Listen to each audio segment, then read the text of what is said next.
Bueno, entonces vamos a comenzar con el tema de hoy. El tema de hoy se llama funciones y datos, como estaba previsto en el programa. Este es la única clase en la que hablaremos de objetos, digamos. La única clase que hablaremos de objetos y clases, porque obviamente nuestras funciones son funciones que reciben cosas y vuelven cosas. Y las cosas en escala tienen un tipo, y el tipo de las cosas en escala son la clase a la que pertenece. Entonces, para tener claro eso, vamos a hablar hoy de clases en escala y esas cosas. Pero el curso no es de orientación a objetos, ni nos la vamos a pasar haciendo objetos y clases y cosas de ese estilo. Siempre nuestras funciones reciben algo y devuelven algo. Lo que vamos a tratar de hacer con objetos es lo que vamos a mostrar hoy, una cosa muy sencilla y ya.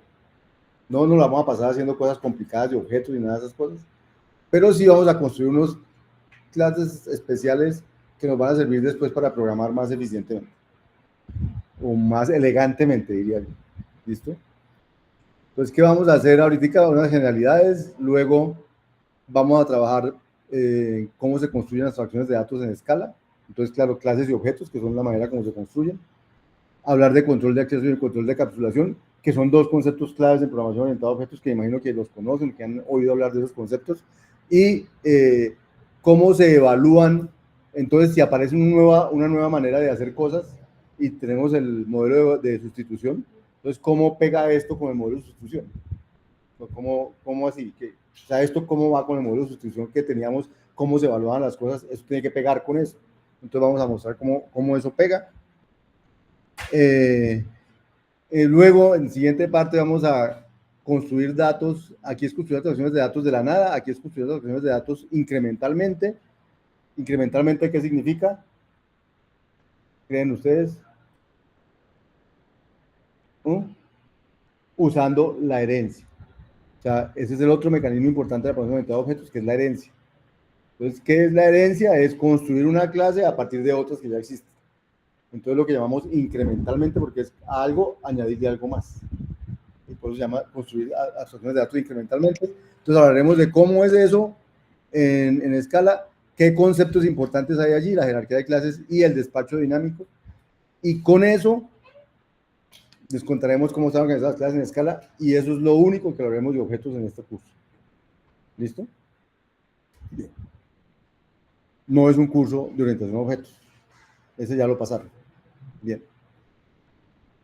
Entonces, que hasta hoy, o sea, las primeras dos clases que hemos hecho, nos hemos enfocado en construir abstracciones funcionales, definir funciones que hagan cosas. El taller que entregaron hoy, definir funciones que hacen cositas. Se llaman abstracciones funcionales. ¿Cómo se han hecho esas abstracciones funcionales? Combinando y componiendo funciones a partir de otras funciones. Ya vieron cómo se hace. O sea, ustedes resolver problemas es hacer una función, luego hacer otra que usa esta, que la compone.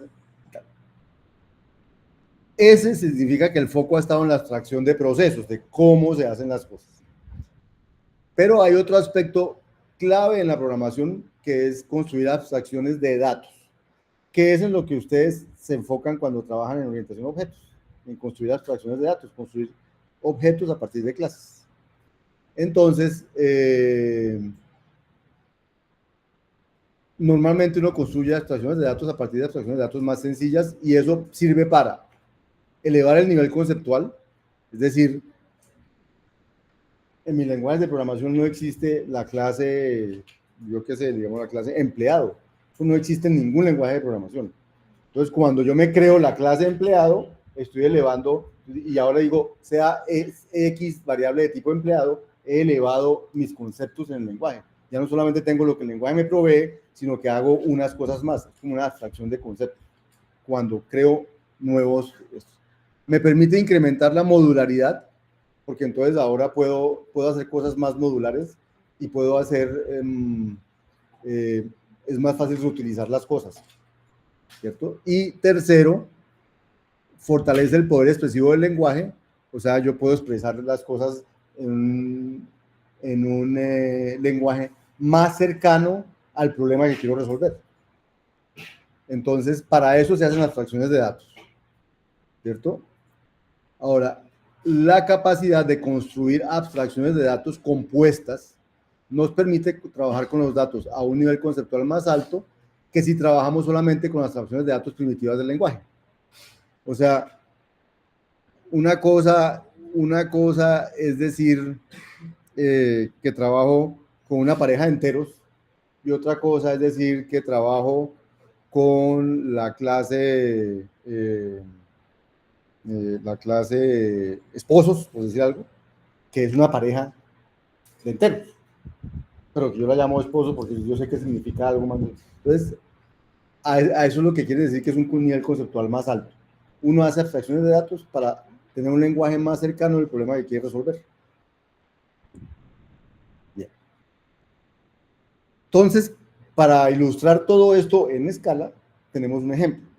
Entonces, el ejemplo con el que vamos a ilustrar eso se trata de diseñar un sistema para hacer aritmética con números racionales. Ni en Python, ni en Java, en ninguna usted tiene el tipo racional, ¿cierto? Tiene el tipo entero y tiene el tipo doble, pero el tipo racional creo que no lo tiene. Entonces vamos a construir el tipo racional, ¿cierto? ¿Por qué? Porque en matemáticas sí usamos los números racionales. ¿Qué son los números racionales? ¿Ah? Los números de la forma P sobre Q, donde P es un entero y Q es un entero. Esos son los números racionales. ¿Hay más números racionales que números enteros? Voy a empezar primero. ¿Saben cuáles son los naturales, cierto? Los que empiezan en... Bueno, digamos que hay unos que empiezan en 0. Yo los empiezo en 0. 0, 1, 2, 3. ¿Y los enteros? Los naturales más los negativos. Menos 1, menos 2, menos 3. Los enteros negativos. Bien. ¿Hay más enteros que naturales? ¿La misma cantidad? Pareciera que habrá más enteros que naturales, ¿cierto? Pero pareciera. No es verdad. Hay tantos enteros como naturales. ¿Sí? Y simplemente les voy a decir, voy a empezar con una más chiquita. Los pares y los impares. ¿Hay tantos pares como impares o hay menos o más? ¿Cierto? Tantos pares como impares. El 0, el 1, el 2, el 3, 4, el 5. O sea, cada uno le puede asignar el del otro lado y ahí enumero todos los impares y todos los pares. Entonces, hay como tantos pares como impares porque podría ser una biyección entre pares e impares. Bien. Si yo cojo, entonces la pregunta, ¿hay más naturales que pares?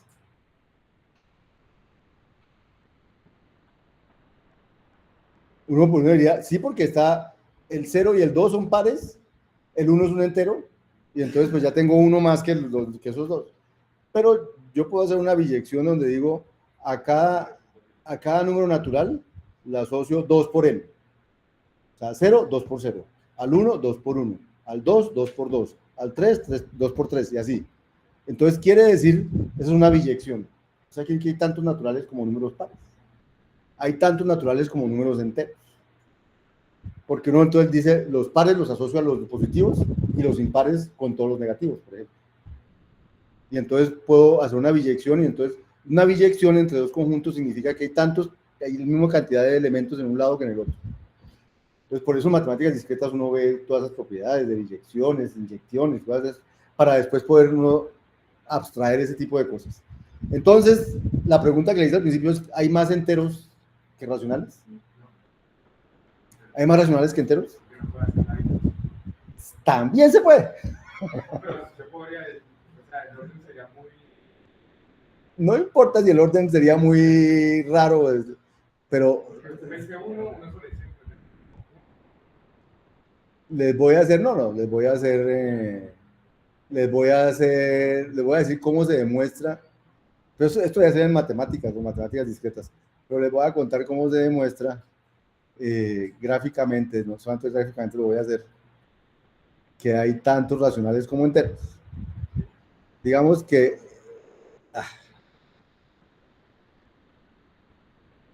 digamos que estos son los naturales y eso también. O sea, empezamos en el 0, 0, este es el 0, 0, ¿cierto? Por aquí será el 1, 0, por aquí será el 1, 1, por aquí el 0, 1 y así, ¿cierto? Y por aquí el 0, 2 y el 0, 3. Bueno, tin, tin, tin, tin.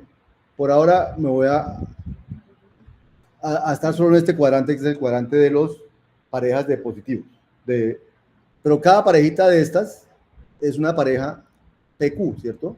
Donde P es este de aquí abajo y Q es este de aquí arriba. ¿De acuerdo?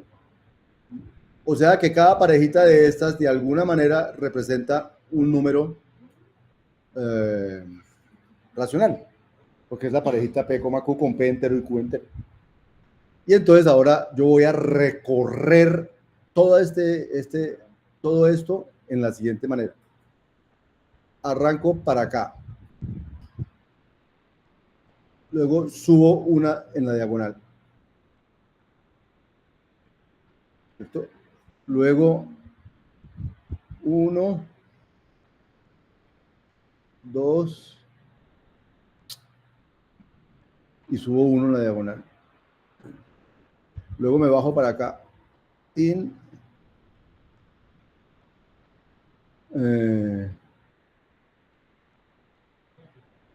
Tin. Y subo 1 en la diagonal. Luego me bajo para acá. No, perdón. Es que, perdón, aquí debo bajarme de aquí abajo.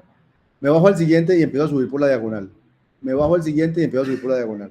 Me bajo al siguiente y empiezo a subir por la diagonal. Entonces, ¿cuál es el número 1? El número 2, el número 3, el número 4, era el de abajo. 4, 5, 6, 7, 8, 9, 10. Y de esa manera puedo contar todos los que hay aquí.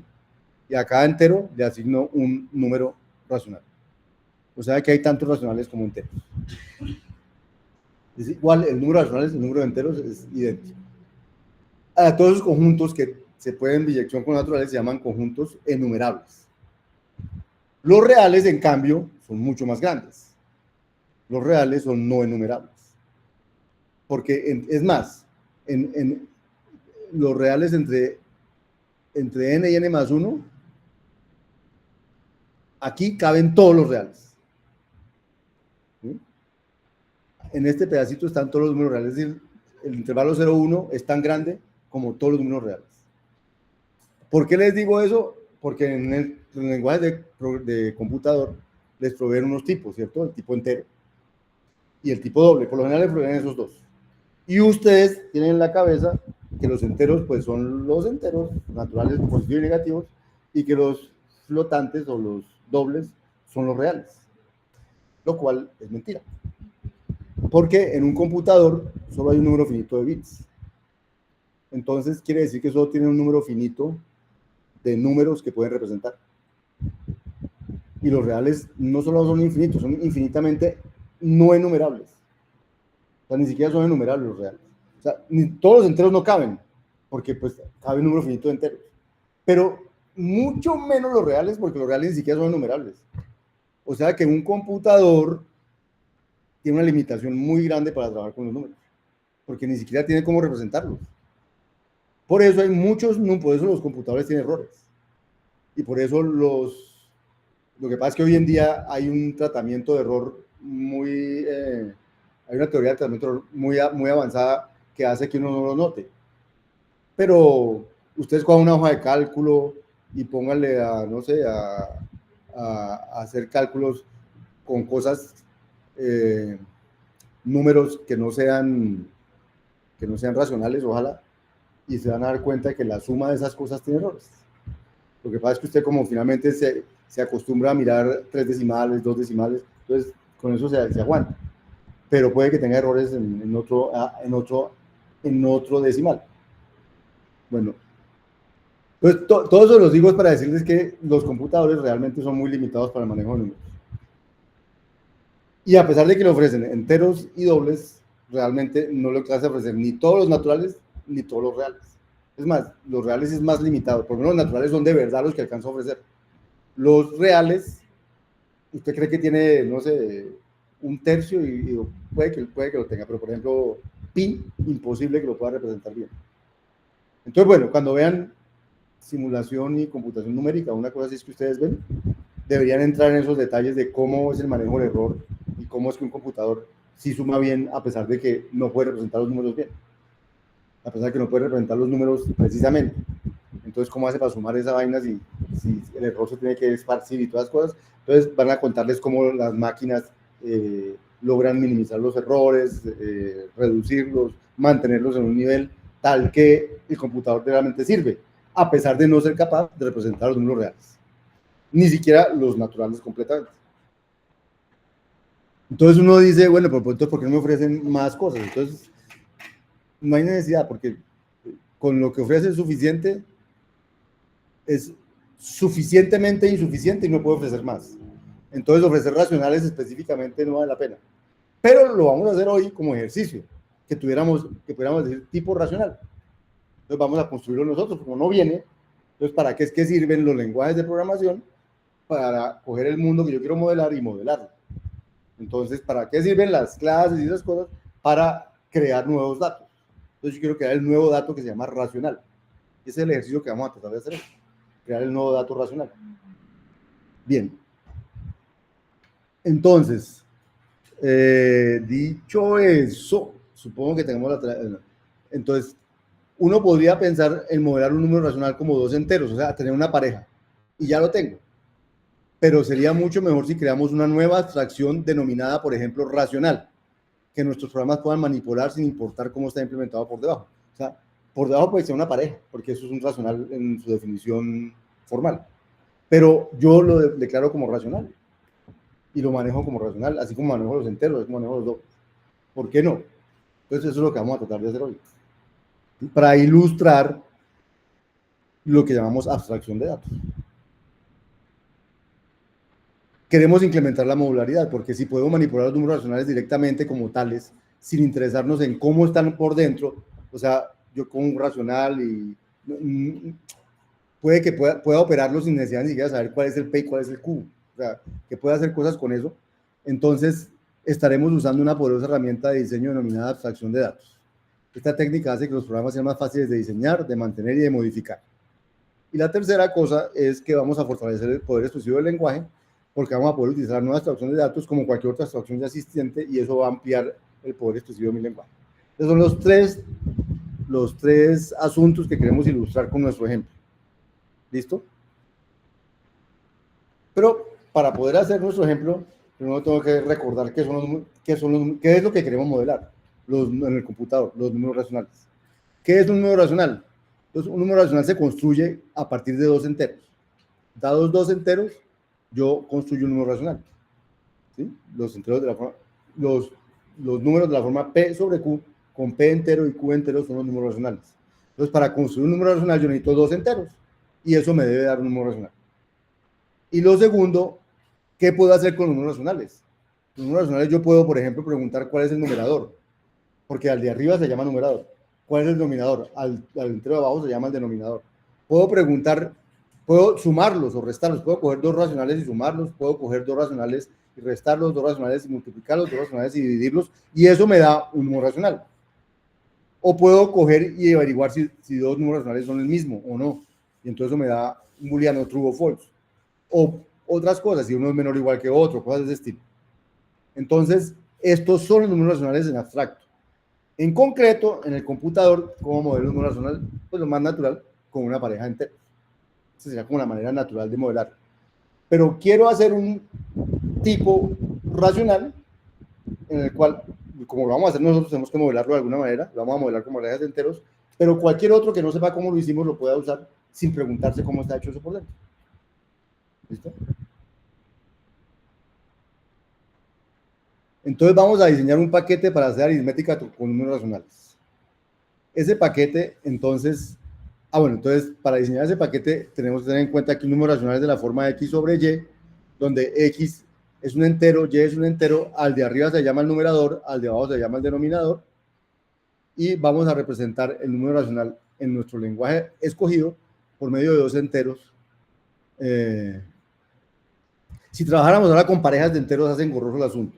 Entonces lo mejor es combinar el numerador y el denominador en una sola estructura de datos que vamos a llamar racional, y las estructuras de datos naturales en Scala son las clases, porque Scala es un lenguaje orientado a objetos, aunque ustedes no han sentido ni han tenido que utilizar ni new ni cosas de objetos realmente, pero por debajo es un lenguaje completamente orientado a objetos. Entonces, pues yo creo que para una nueva abstracción de datos tengo que crear una nueva clase en Scala. ¿Listo? Y para allá vamos. Entonces vamos a empezar a construir una abstracción de datos desde cero.